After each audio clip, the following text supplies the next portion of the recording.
প্রাকৃতিক দুর্যোগে বিপর্যস্ত রাজধানীর বিস্তীর্ণ এলাকা। প্রবল দাবদাহের পর বুধবার সন্ধ্যা থেকে বৃষ্টি শুরু হয় দিল্লি এবং সংলগ্ন এলাকা। শুরু হয় ঝড় এবং শিলাবৃষ্টি। ঝড়ের কারণে লোধি রোড এলাকায় ভেঙে পড়ে একটি বিদ্যুতের খুঁটি। মৃত্যু হয় এক প্রতিবন্ধী ব্যক্তির। উত্তর পূর্ব দিল্লির গোকুলপুরীতে মাথায় গাছ ভেঙে পড়ায় মৃত্যু হয় 22 বছরের এক তরুণের। বুধবার রাত পর্যন্ত দিল্লির নানা এলাকা থেকে অন্তত 11 জনের জখম হওয়ার খবর পাওয়া গিয়েছে। ওভারব্রিজের লোহার অংশ ভেঙে পড়ায় আহত হয়েছেন কেউ বহুতলের কাচ ভেঙে পড়ায় চোট পেয়েছেন।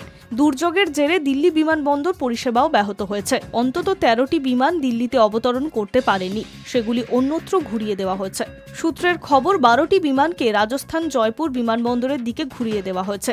দিল্লিগামী একটি আন্তর্জাতিক বিমান মুম্বাই বিমানবন্দরে অবতরণ করানো হয়েছে। তাছাড়া অল্প সময়ে ভারী বৃষ্টি হওয়ায় দিল্লির নানা রাস্তায় জল জমে গিয়েছে। শুরু হয়েছিল যানজট।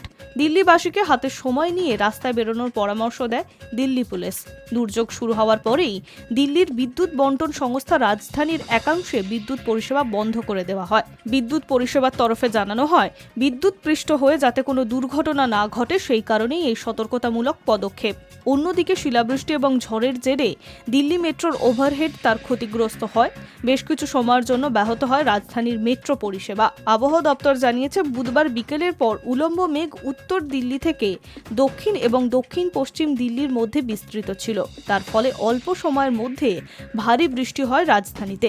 বিকেল 5:30 থেকে 8:30 পর্যন্ত 12.2 মিলিমিটার বৃষ্টি হয়। ঘন্টায় 60 থেকে 70 কিলোমিটার গতিবেগে ঝোড়ো হাওয়াও বয়েছে। Hi News network.